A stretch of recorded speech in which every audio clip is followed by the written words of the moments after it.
يواصل مسلسل جنين تألقه على شاشة القناة الأولى، حاصدا إعجابا واسعا من الجمهور المغربي الذي أشاد بالقصة المحبوكة والأحداث المشوقة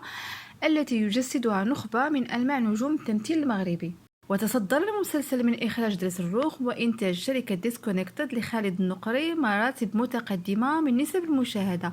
سواء على شاشة القناة أو عبر منصة يوتيوب.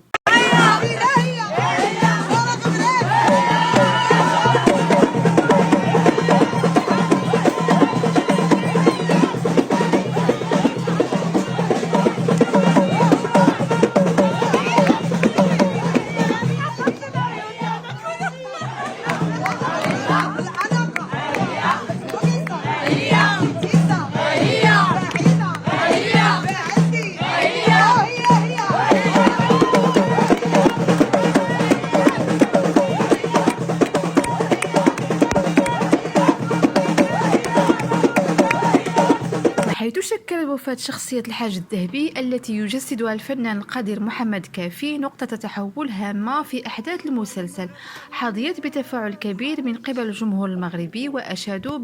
بالأداء الباهر للفنان يسار المغاري الذي جسد أحد أكثر المشاهد تعقيدا في العمل. وحيث على الرغم من كون جنين هو أول عمل درامي للفنان يسار المغاري، إلا أنه أثبت للجميع موهبته الفذة وقدرته على تجسيد مختلف الأدوار باحترافية عالية، وقد حصد جائزة أفضل ممثل في احتفال سفراء الفن والرياضة الذي أقيم مؤخرا في الدار البيضاء، تأكيدا على تميزه وتألقه.